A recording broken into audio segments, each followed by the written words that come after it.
Elisha was a prophet of the people. He visited the rich, the poor, the powerful, the weak, kings, commoners. He stayed in palaces, in hovels. His influence for God was felt in every corner of Israel and in every walk of life. Long live the king! Long live the king! Well, greetings, Elisha. And what bringeth thee, thou man of God, to my court?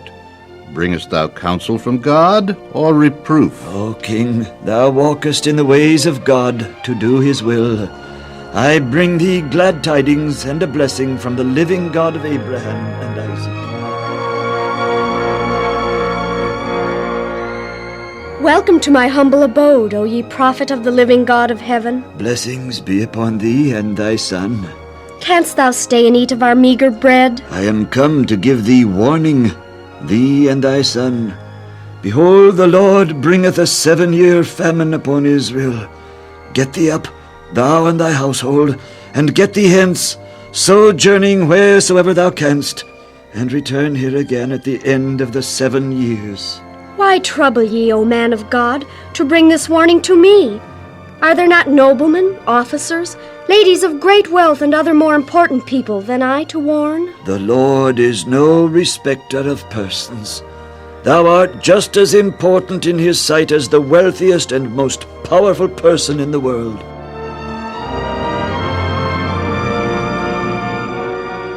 Elisha, prophet of God, to see thee, O king. Audience denied. He does nothing but lecture and censure me. Were he not so loved and respected by most of the people, I would have him beheaded. And it came upon a day that Elisha, man of influence, servant yet master, humble yet great, fell ill of the sickness whereof he died. Joash, the new and youthful king of Israel, hearing of Elisha's sickness, went to the prophet's humble abode and spoke unto him. O Elisha, my father and father to all Israel, pass not away, I pray thee. For thou art greater and more powerful than all the chariots of Israel and the horsemen thereof. What, O Elisha, will I do? What will Israel do without you? Take up thy bow and thy arrows, O king. My bow and, as thou sayest, ye man of God. Put thy hand upon the bow. I place my hands over thine. Open the latticed window eastward. Yes, sir. Now, your majesty, draw back the bow and shoot eastward through the window. Thy wish is my command. That arrow, speeding on its way, O king, typifies the arrow of the Lord's deliverance, the arrow of deliverance from Syrian aggression. Thou shalt smite the Syrians in Aphek, O king, until thou hast consumed them. Thou hast said, so shall it be. Faith, O king, or the lack thereof, are the factors that will determine thy success or failure as king of Israel. Your majesty, pick up, I pray thee, the arrows that remain in thy quiver.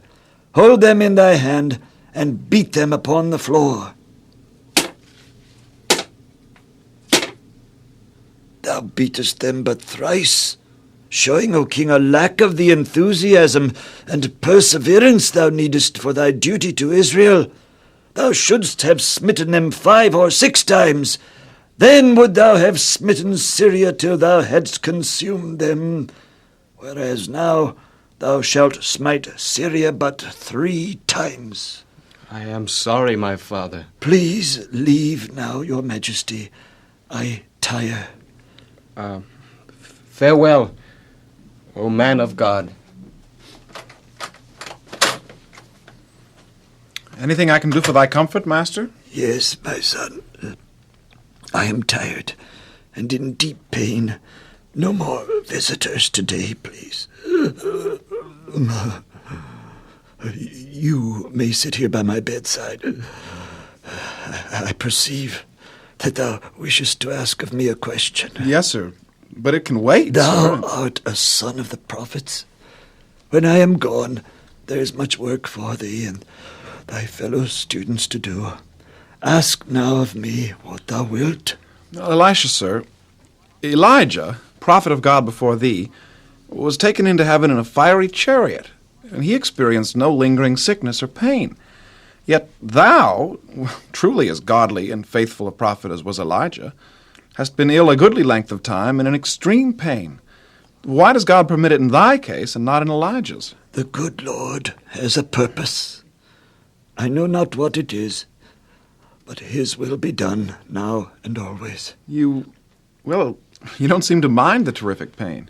I know not how, but in some manner I am serving God and his purpose in cheerfully enduring this pain.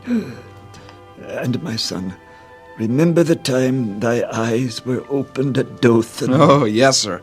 I saw a host of angels and chariots of fire ready to come to thy rescue if need be. By my side in this room are angels. Perhaps some of those same angels. They now watch over me with sympathy and love, and I am comforted. You can see those angels? I am ever conscious of their presence.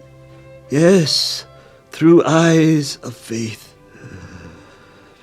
Son, in all confidence, I can say as David said, God will redeem my soul from the power of the grave, for he shall receive me.